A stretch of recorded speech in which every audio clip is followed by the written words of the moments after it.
Hey folks, so before I talk about specifics of this particular carburetor, let me just explain essentially what a carburetor is and what its main purpose is. So back in the old days, ancient times before fuel injection, we had carburetors, and a lot of people sometimes get it wrong where they think that the carburetor's main function is to supply fuel to the engine.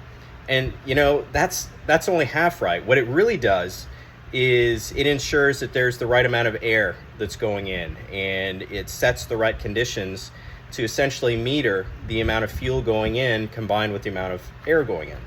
And for all you technical folks out there, there's what's called the air to fuel ratio, which is the stoichiometric mixture. And in an ideal situation, you have approximately a 12 to 1 ratio, 12 parts of air to 1 part of fuel.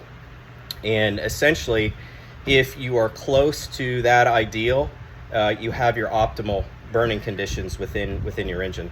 And if you are a little bit higher in value for the air, what's going to happen is you're going to produce a lean condition in the engine, and lean conditions aren't really good. It causes the engine to run hotter, and from my personal experience, here's the results in a motorcycle of running an engine that was too lean. Essentially, you will grenade your engine and destroy your pistons.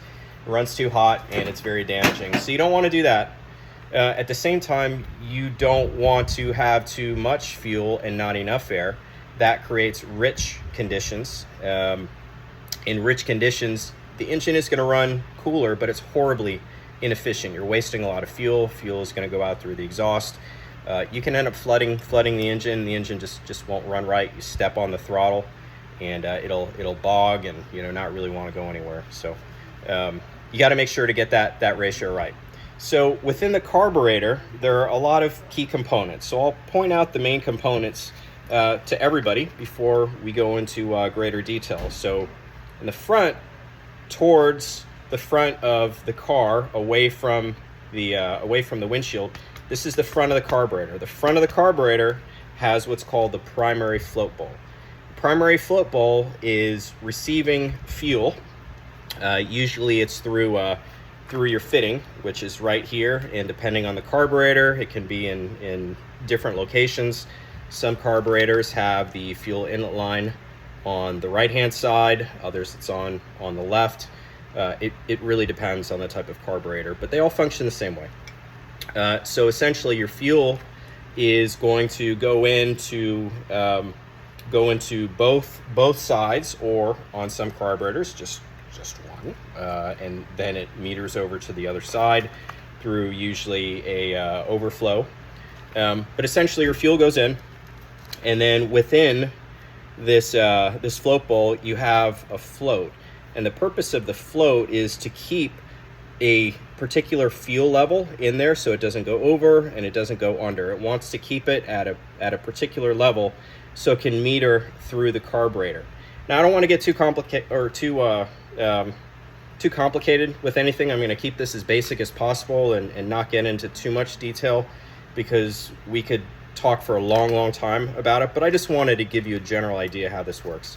So within here, on the inside, on the other side of this float bowl, that's where you have your jets. Now the jets are what meter the amount of fuel that goes into your engine. So it's the jet size that you can change to either increase the amount of fuel that's going in or decrease the amount of fuel that's going in. What this carburetor is really doing is it's establishing a certain airflow and then vacuum, and vacuum is produced in your engine as a product of combustion. So picture your engine as a giant air pump. So it's pulling in the mixture, and then when that mixture ignites, then it explodes and you get power, but then it pulls a vacuum when those pistons are moving down. That vacuum is necessary in a carburetor like this, because on this side here you have a vacuum activated secondary. So let me explain what a secondary is. So here are your primaries. So this, when you step on the throttle, your primary is open. So this is full throttle, all the way open. You notice only 2 are open.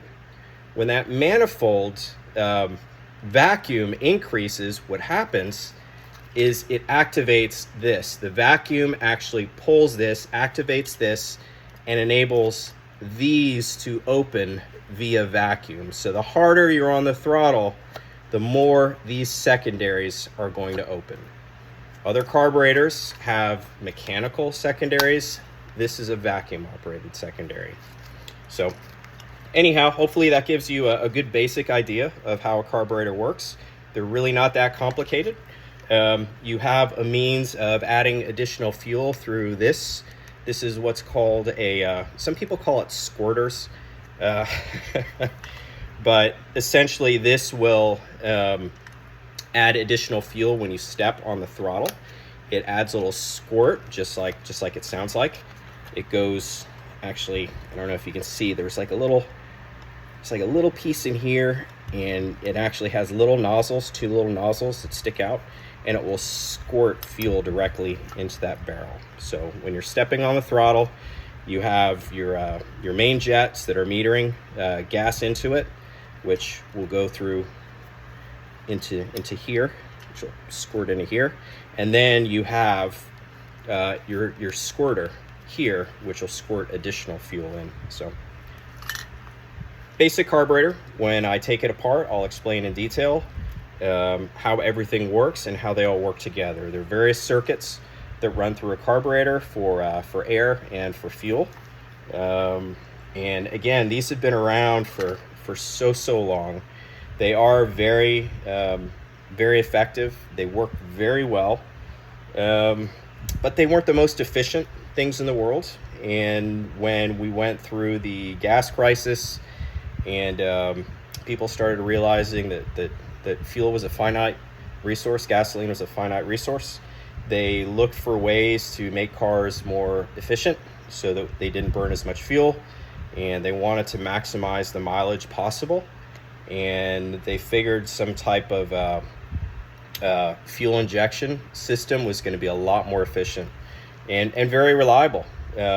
Carburetors had a tendency to be very sensitive to impurities that were in there. They were very sensitive to octane changes.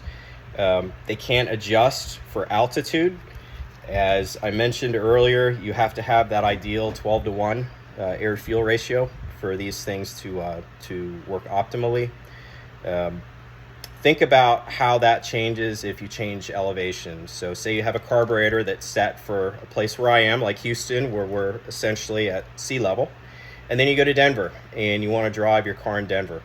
The air density is different in Denver. There is going to be less oxygen per volume of air than you have at sea level.